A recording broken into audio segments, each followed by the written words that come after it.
Good evening. Today we bring you an in-depth look at the historic military parade that rolled down Constitution Avenue and the National Mall on June 14th, marking both the U.S. Army's 250th birthday and a deeply personal milestone for the former president. From hundreds of armored vehicles to thousands of marching troops, here's what unfolded, and why it's sparking fierce debate across the nation. The parade kicked off promptly at 6 p.m. with an opening wreath-laying ceremony at Arlington National Cemetery earlier that morning.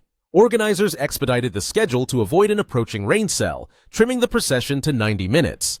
Approximately 6,800 service members marched in period uniforms, tracing America's military evolution from 1775 through the present day. Nearly 150 vehicles, from Sherman tanks to the latest Abrams M1A2s, rumbled past the reviewing stand. Above them, a flyover squadron of 50 fixed-wing aircraft and helicopters capped the spectacle, culminating in an evening fireworks display. The scene was designed to showcase the full scope of America's armed forces, blending historical nostalgia with modern firepower in a dramatic, highly choreographed format. Such a massive undertaking required months of planning and a budget estimated between $25 million and $45 million. Costs covered everything from route repairs and crowd control to extensive security details and flight path restrictions. Notably, Reagan National Airport was partially shut down for 6 hours during the flyovers, disrupting regional air traffic as part of the federal security plan. While supporters hailed the event as a long-overdue patriotic celebration, critics condemned it as a politicized, authoritarian pageant. In over 100 cities nationwide, no King's Day protests emerged, some peaceful, others marked by confrontations. Organizers of the protest movement claim the parade symbolizes the growing normalization of military displays in civilian spaces. In Washington, a group of several hundred demonstrators gathered near the Lincoln Memorial, chanting anti-militarization slogans and holding signs opposing the parade's cost and symbolism. Protesters briefly blocked access to a vehicle staging zone before being dispersed by law enforcement. Several arrests were made, though no serious injuries were reported during the confrontation. This was the first full-scale military parade in the capital since the 1991 victory celebration following the Gulf War. Previous proposals, including one pushed by President Trump in 2018, were ultimately canceled due to budget overruns and public opposition.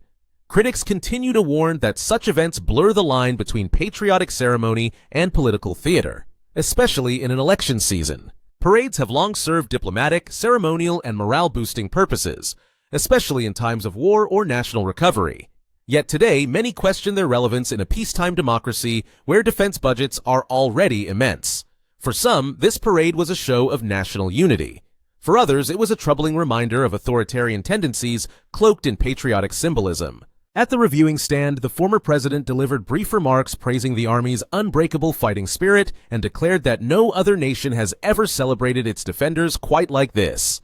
The crowd responded with cheers. Meanwhile, the Golden Knights parachute jump, featuring red, white, and blue smoke trails, drew spontaneous applause and served as one of the day's most visually stunning highlights. So what does this mean going forward? For political backers, the parade cements a narrative of strength, tradition, and national pride.